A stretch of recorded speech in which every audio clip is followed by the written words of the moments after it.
My name is Emma, and the love of my life is Oliver. We've been friends for nearly 7 years and in love for over 4. Oliver is my dream partner. Kind, attractive, and financially stable with a good income from his job. He's been a dedicated worker since the age of 15 and has no threats about it. He's a real man who enjoys working hard to provide for a family. He grew up by the sea, whereas I come from the capital city. We got married 2 years after meeting, just 1 month after experiencing our first love at the age of 19. My parents were supportive, but his family initially wasn't thrilled about our arrangement. They accused me of trapping him into marriage, even though I was a virgin and had no children. It's hard to understand how they could see it as trapping. I've also been working diligently, starting at a hotel reception when I was 17. On the other hand, Oliver had a previous relationship, maybe 2, but he only admits to 1. It's a mystery why they blamed me for anything. Despite the initial blame and some early animosity, they eventually embraced me as family, and we all found happiness in each other's company and trust. Oliver and I have been in love and married for almost 4 years, and we are all very content. I take care of the cooking and cleaning for him, and I'm eager to fulfill any of his desires in our intimate moments. I never refuse, and we both find immense happiness in each other. He is my ultimate desire in every way, and I wouldn't ask for anything more. Now this is where complications enter the picture. I've been working alongside a man named Doran at the hotel since the very beginning. Doran, who is 32, handles maintenance and janitorial tasks for the hotel. Let me make this crystal clear right now for everyone out there. I have absolutely no romantic desires or attraction towards Doran. Doran is simply a kind-hearted person who has gone through a difficult time. He has a wife who cheated on him and left taking his son with her. Through a paternity blood test, it was revealed that the son is not biologically his, exposing the affair and implicating another man as the father. Doran, who is not just my friend, but also beloved by all our colleagues at the hotel, was in deep despair after this heart-wrenching episode. He didn't want to go on with life and even took days off work, something he had never done in his 13 years at the hotel, never missing a single day until this ordeal. I was extremely concerned about my friend and coworker. To boost his confidence, I began talking to him at work, and insisted that we have lunch together every day, along with other coworkers, in the break room or outside at tables to chat in the fresh air and sunlight. Doran feels like he's lost his masculinity because of what his estranged wife did to him. He believes no woman will ever want him again, causing him immense anguish. I told Doran that this isn't true at all. I firmly believe any woman would be fortunate to have him as her partner. He is kind, gentle, a good provider, and a loving father to his son. I'll share more about that part of the story later on. Having conversations with Doran over these weeks gave me an idea. I thought I could help him regain his sense of masculinity and at the same time, explore a relationship with a different man, something I had never done before except with my beloved Oliver.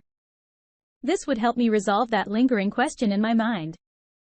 I then planned when to approach Oliver with my solution and seek his approval. After we finished dinner and cleaned up, I sat down with Oliver for our discussion.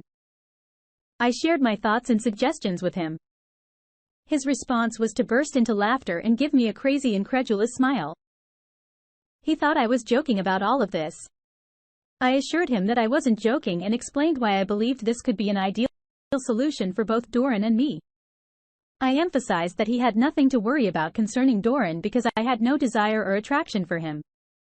Oliver became quite upset and stormed away, slamming the bedroom door. However, he didn't lock the door, and I knew what he wanted. To show my love and commitment, I removed all my clothing and entered the bedroom.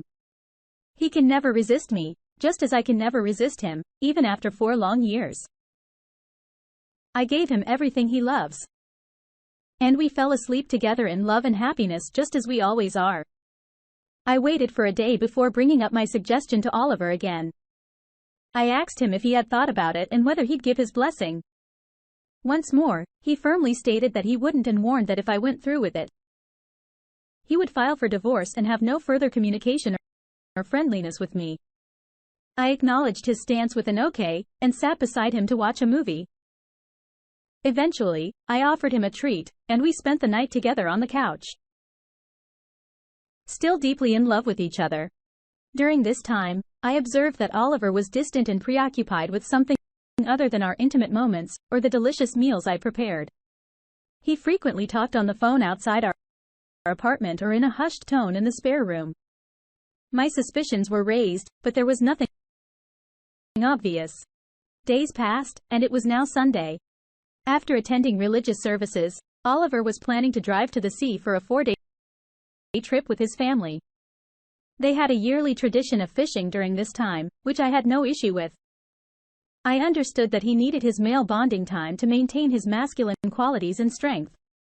Before he left for his trip, I brought up my suggestion once more. Oliver seemed frustrated, but responded, "Emma, you're an adult, and I can't force you on any matter. If you want to be with another man, I can't stop you. I've already expressed my feelings about this." I hugged, kissed, and thanked him for his understanding. But he looked at me strangely before getting in his car and driving away. Before Oliver left, he advised me to remember what he had told me. I expressed my love for him and continued to send affectionate messages and texts that night. The next day during lunch, I met with Doran and shared my suggestion with him. He was completely surprised and hadn't anticipated this at all. He initially declined, stating that he couldn't engage in a relationship with a married woman. I explained that my husband didn't agree, but allowed it. And this was what I wanted. Doran pondered my suggestion throughout Monday night, unable to sleep. When we met on Tuesday, he agreed to it on the condition that both my husband and I were comfortable with it, emphasizing that there would be no emotional involvement, only the physical act. I assured him that I had no desire for him whatsoever.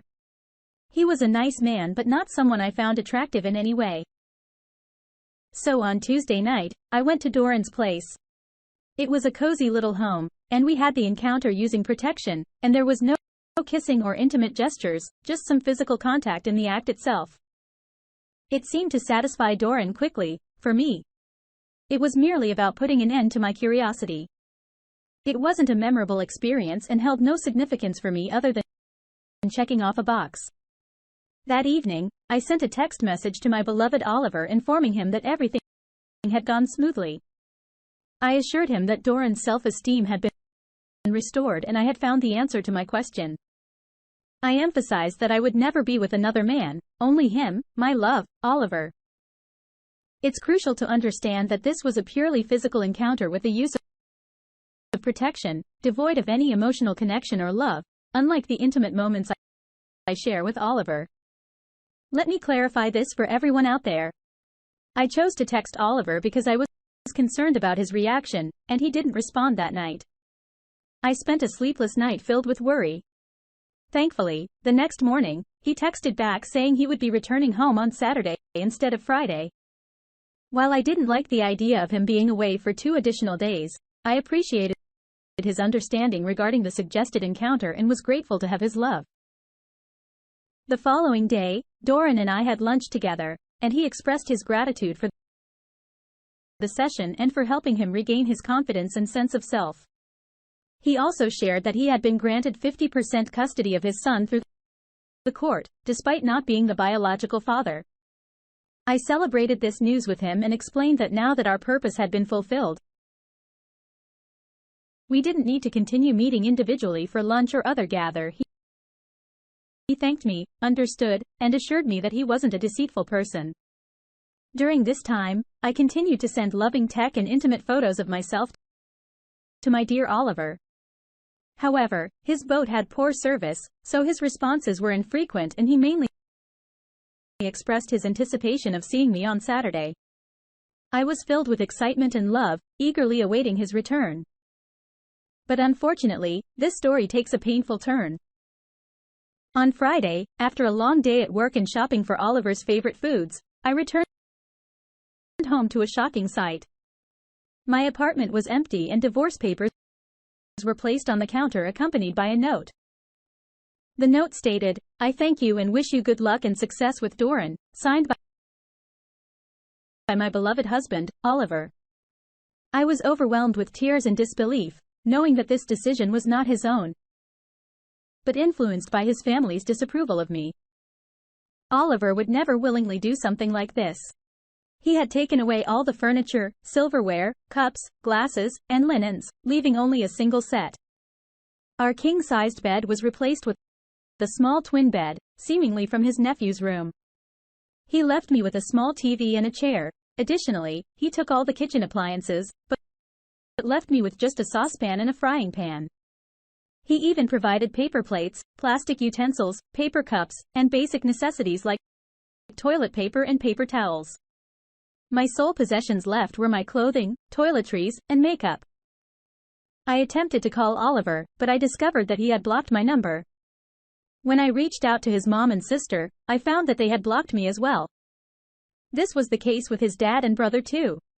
It became apparent that Oliver had been consulting with an attorney during those times when he was away or in the spare room. It seemed like he had initiated this process shortly after I shared my suggestion, which felt like a deceitful move. I can't believe what's happening. I then read the letter included in the divorce agreement, which instructed me to direct all correspondence and conversations through the attorney, with no direct contact with my husband. This brought me to tears. At the end of the day, I decided to call the attorney to understand what was happening and how I would survive. I explained that I couldn't afford to pay for this apartment on my own. The attorney informed me that Oliver had covered the lease payment, including basic utilities, for the remaining 3 months on our lease. However, I would need to manage expenses for video service, internet, and cell phone on my own. The attorney also mentioned that when the lease expires, Oliver had terminated it. If I wanted to stay, I would need to renew it with the landlord. I'm left wondering how I can manage to stay when I can barely afford it. Is this how a man treats the love of his life and a woman who gave him everything from love in various forms to cooking, cleaning, and running all errands? Oliver always had to ask, and he would get whatever he wanted. Now I'm on the I couldn't sleep that night, and the following day, I decided to visit Oliver at his job site. I was informed that he had taken on a job by the shore and specifically requested to work in that area. He's a skilled concrete worker, one of the best, especially for someone so young. I asked the foreman to let him know I was there and that I loved him, and he said he would pass on the message. I'm overwhelmed with grief. It's truly unbearable, like experiencing a death and loss. I confided in a friend and coworker about everything, and she couldn't believe my actions. What? She's the one who initially suggested the idea. When I questioned her about it, she said, "Yes, I mentioned it, but I never thought you'd actually go through with it. It was just crazy girl talk." The following day, I took a bus to the seaport since I don't drive. I went to my in-laws' home, and although I wasn't exactly welcomed, they allowed me inside and prepared a meal and coffee for me. I explained the misunderstanding and how I love Oliver deeply and eternally. They were kind, but Oliver's mother told me that he doesn't want to see me again and suggested it would be best if I never contacted him. I expressed my inability to do that because he is my entire world. Oliver was working 100 kilometers away, and his family didn't welcome me to stay with them. So I had to take the bus back to my empty apartment. I cried the entire journey and continued crying all night. I even had to take some time off from work the next day to collect myself. Now I need your help with my question. How can I regain my husband's love and mend this misunderstanding? Please. I'm not looking for judgment or criticism, as I've already received plenty of that in a previous post without any helpful suggestions or actions. All I'm seeking are practical steps to win back my man, the love of my life, because I can't continue like this. Your assistance is greatly appreciated. Update 1. Let me address some questions from this group. Yes. I believe in God and the sanctity of marriage. Do you? No. I was not unfaithful to my loving husband. And I would never engage in such behavior. It's quite audacious to even suggest that. Yes. I do consider myself a good girl. How many 24-year-old women do you know who have only been with one man and had just one other latex session? I can answer that for you. None. Unless they're nuns, number. I have no intention of having any kind of relationship with Doran beyond being coworkers. There's no attraction or desire there. What I did for him came from the kindness of my heart. I take pride in helping him, and it's ultimately up to God to judge me. Not any of you. No. I will never be with another man in the future. Perhaps you should ask these questions to your own significant other. Why not? Because you don't want to hear the truth. No. I didn't diminish or disrespect Oliver. You haven't met my husband, so you can't judge his masculinity. I know he's more of a man than anyone here. No. I haven't closed the situation to my parents or other family members, but I'm confident they would be proud of their daughter for doing what's right and selflessly helping people. No. I have no interest in engaging in latex sessions with any other individuals in this group. Many of you seem to have bitter attitudes. Update 2. Well, I have to provide another update, and it's quite an unfortunate situation. It's been a whole month since I've been without my husband, and I feel utterly empty and heartbroken. I've made every effort to contact him, but there's been no response. I've even resorted to calling him from other people's phones and leaving heartfelt messages, but it seems he's screening his calls and has never returned any of them, despite my pouring my heart out to him. I went as far as having Doran call Oliver and leave him a message, expressing gratitude for his act of kindness, and how it saved Doran from a life of misery. Doran told Oliver that he sees him as a great man and will forever be indebted to him for his actions, emphasizing that there's no love or interest between me and Emma, we're just colleagues. However, Oliver hasn't responded to any of this. I decided to confide in my parents and brother about my divorce, but their reaction was far from what I anticipated. They're very angry with me and can't see the good deed I did, only focusing on the perceived infidelity. No matter how much I try to convince them that it wasn't cheating, but a selfless act, they remain unconvinced and express disgust towards me. They've even suggested I go to confession every day for the next year.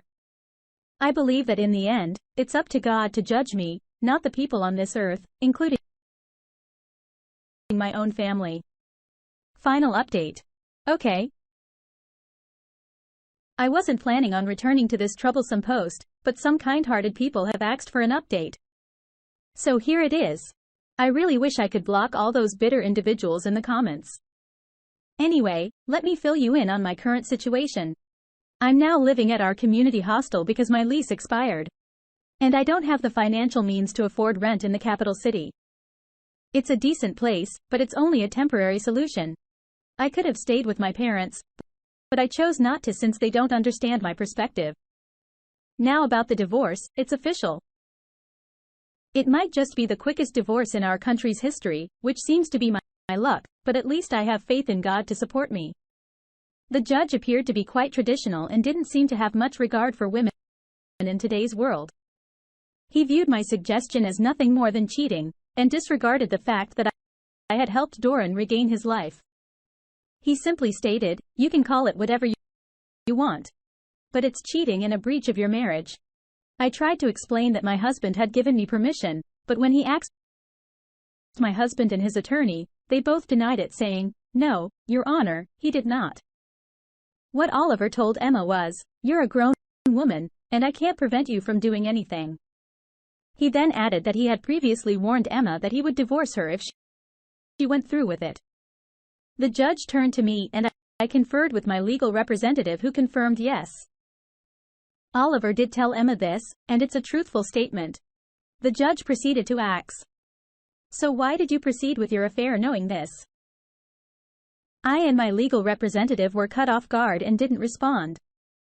The judge then said that we didn't have to answer the question because it was irrelevant to the outcome. He then granted Oliver the divorce, officially ending the marriage. As part of the ruling, he awarded me the equivalent of €6,000, about $7,000, which Oliver was required to pay within 90 days. Can you believe all of this?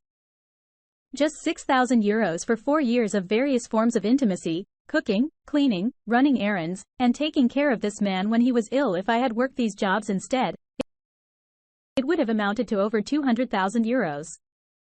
Do I believe I should have received €200,000 from Oliver? No.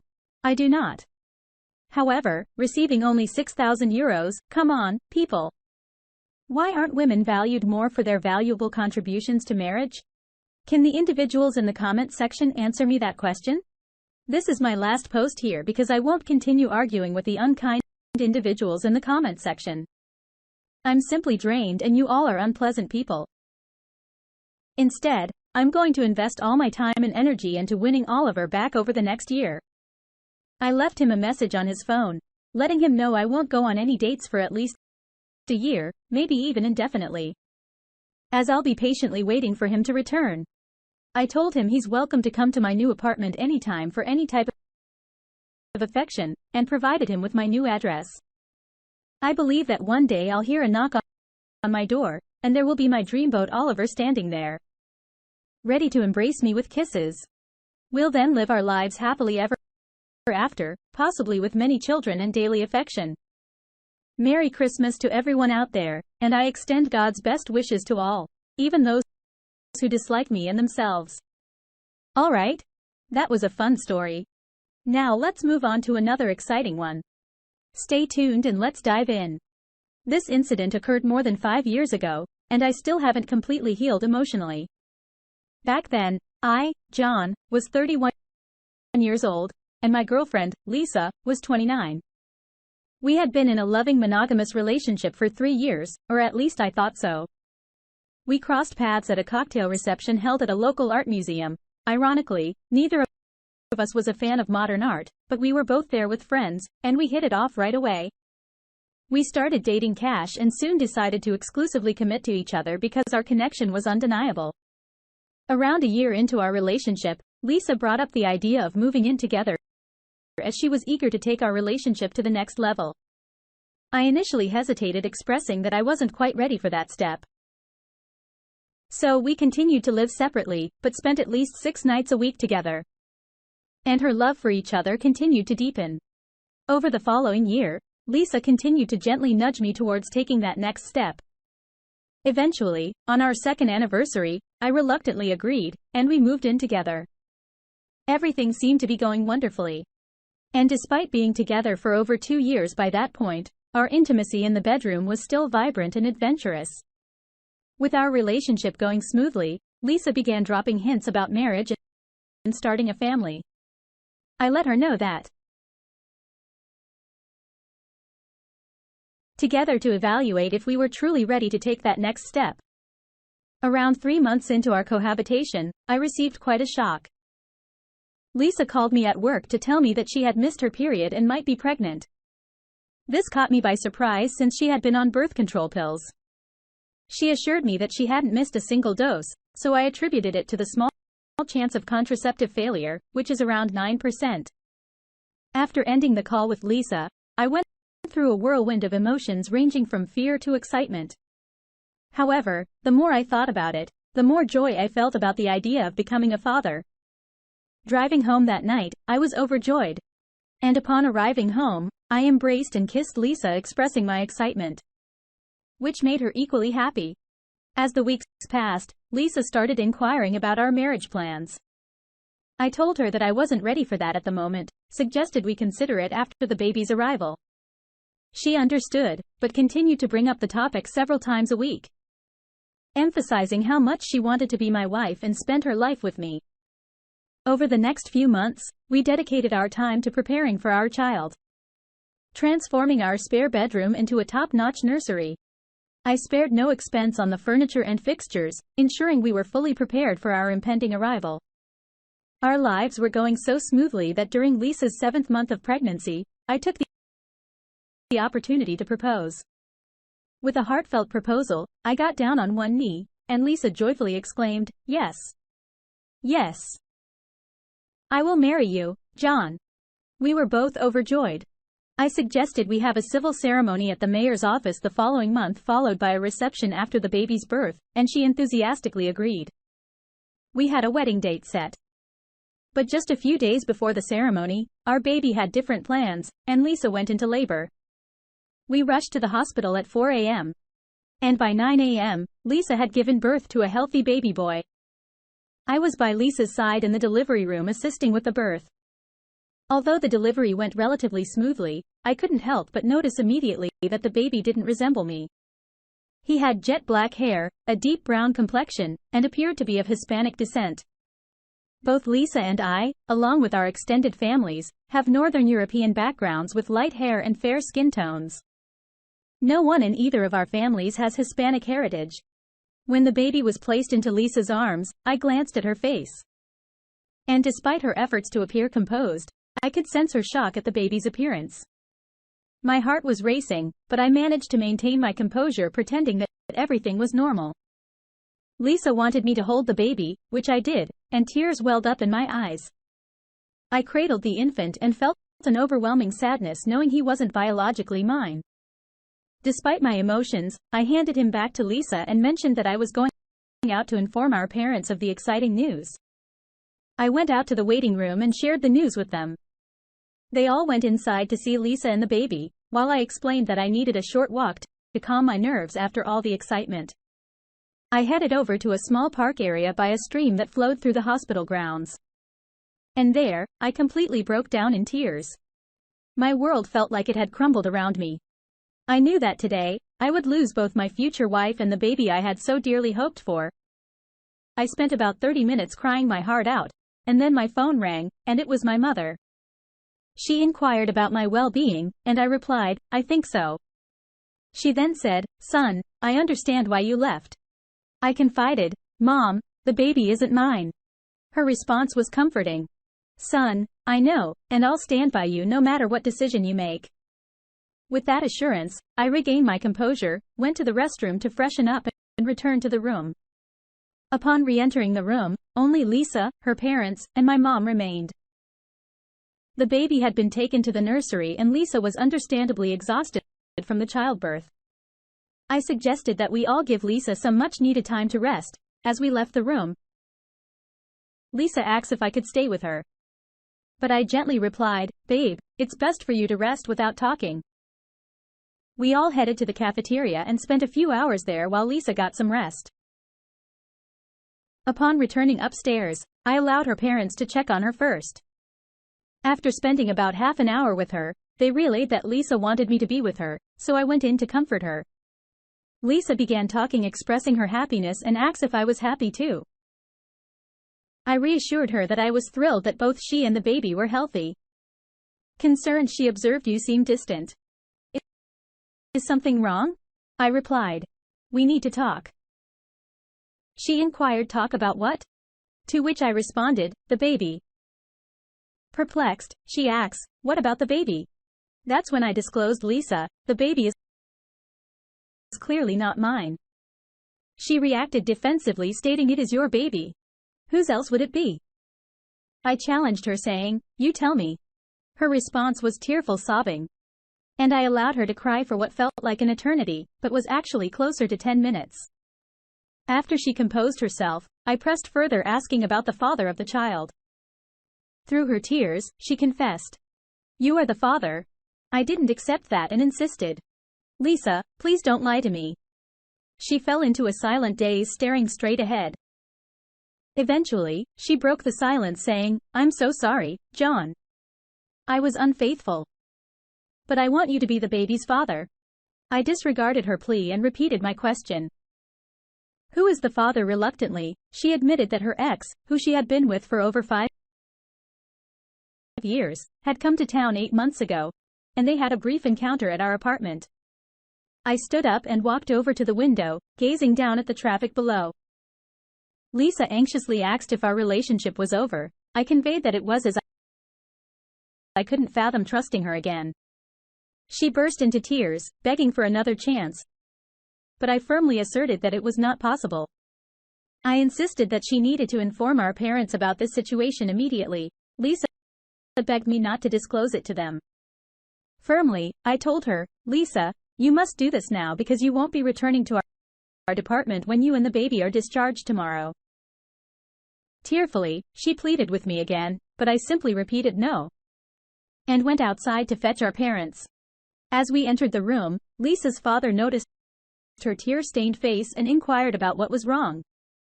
I asked everyone to take a seat, which they did. Then I instructed Lisa, saying, "Tell them what we just discussed." Overwhelmed with emotion, she burst into tears and couldn't speak. I proceeded to explain the situation to our parents, and all three of them began crying, with Lisa's parents crying uncontrollably. I informed Lisa's parents that when she was discharged the next day, she would be going home with them, and I would arrange to have all her personal belongings and the nursery we had prepared moved to their house. Throughout this conversation, Lisa continued to cry uncontrollably. Then I turned to my mom and said, "Mom, let's go." In response, Lisa screamed, "John, please don't leave me. I love you, and I'm so sorry." With that, we walked out the door, leaving her parents to console her. While we were driving away from the hospital, Lisa called and pleaded, "Please, John, don't end our relationship like this." I replied, "Lisa, I didn't end our relationship. You did." I continued, "The trust we had is forever broken, and the person I knew and loved is gone." Despite her continued pleas, I remained silent, eventually telling her that there was nothing more to say before hanging up. The following morning, her father came over with his van, and we loaded all of Lisa's belongings and the nursery into the back.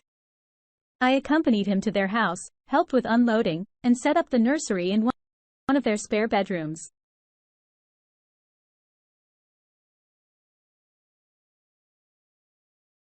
And give her daughter another chance. Politely, I explained that it was not possible because I could never trust Lisa again. And I would never be able to love the child that was conceived by another man. With this, her father drove me back home, where I spent the next day crying my eyes out. Over the course of the next week, Lisa reached out to me relentlessly, making over 100 calls and sending numerous texts. She professed her love and asked for another chance. Initially, she understood my reluctance to marry her and become a father to her child. Instead, she suggested that we continue dating as we were before. I chose not to respond. And eventually, the messages ceased. Undoubtedly, this has been the most challenging period of my life. Although I have no intention of being a part of Lisa or her son's life, I do entertain the thought of meeting him for a beer when he turns 21. I'd like to express my gratitude for his early arrival, which prevented me from marrying his mother and further complicating my life. My parting advice to all men out there is to consider obtaining a pre-birth paternity test with every pregnancy. It can save you a lot of wasted time and heartache in the long run.